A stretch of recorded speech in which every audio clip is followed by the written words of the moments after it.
ದೇವರು ಮೇಲಿಂದ ಕೂತ್ಕೊಂಡು ಹೇಳ್ತಾ ಇರ್ತಾನೆ. ಎಷ್ಟೋ ಜನ ಈ ಅನುಭವಿಸೋಗೋಸ್ಕರ ಪ್ರಪಂಚ ದೇವರು ಮಾನವ ರೂಪದಲ್ಲಿ ಜನ್ಮ ನೀಡಿ ಬಂದಿದ್ದಾನೆ, ಧರೆಗೆ ಇಳಿದಿದ್ದಾನೆ ಅನುಭವಿಸೋಸ್ಕರ.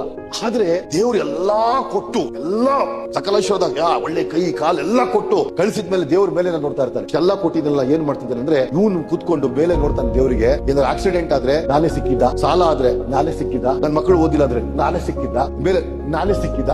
ದೇವ್ರು ಹೇಳ್ತಾನೆ, ಥೂ ನನ್ ಮಗನೇ, ನಿನ್ಗೆ ಯಾಕಾದ್ರೂ ಕಳಿಸ್ದೆ ಅಂತ ಆಗ್ತಾ ಇದೆ ನನಗೆ, ನೀನ್ ನನ್ಗೆ ದೂರ್ತಾ ಇದೀಯಾ. ನೀ ಸಣ್ಣ ಸಣ್ಣ ಸಾಲ ಕೊಡ್ತಿರೋದು, ಸಣ್ಣ ಸಣ್ಣ ತಾಪತ್ರ ಕೊಡ್ತಿರೋದು, ಸಣ್ಣ ಸಣ್ಣ ತೊಂದರೆ ಯಾಕೆ ಕೊಡ್ತಾ ಇದೀನಿ ಗೊತ್ತಾ? ನಿನ್ನ ಶಕ್ತಿ ನೀನ್ ಗುರುತಿಸ್ತಿಲ್ಲ. ಗುರುತಿಸ್ಕೋ ನಿನ್ ಶಕ್ತಿ. ಅದಕ್ಕೆ ನಿನಗೆ ತಾಪತ್ರ ಕೊಡ್ತಾ ಇದೀನಿ, ಅದಕ್ಕೆ ತೊಂದರೆ ಕೊಡ್ತಾ ಇದೀನಿ. ಅದಕ್ಕೆ ನಿನ್ ಜೀವನದಲ್ಲಿ ಕಷ್ಟ ಯಾಕೆ ಕೊಡ್ತಾ ಇದೀನಿ ಗೊತ್ತಾ? ಒಂದ್ ಸತಿ ಆಚೆ ಬಾ, ಯೋಚನೆ ಆದ್ರೂ ಮಾಡು.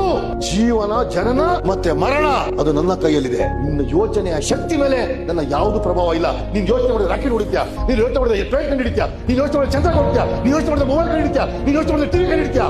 ಆ ಶಕ್ತಿಯನ್ನು ಅದ್ವಳಗೆ ಪಡ್ಕೊಳ್ತಾ ಇಲ್ಲ.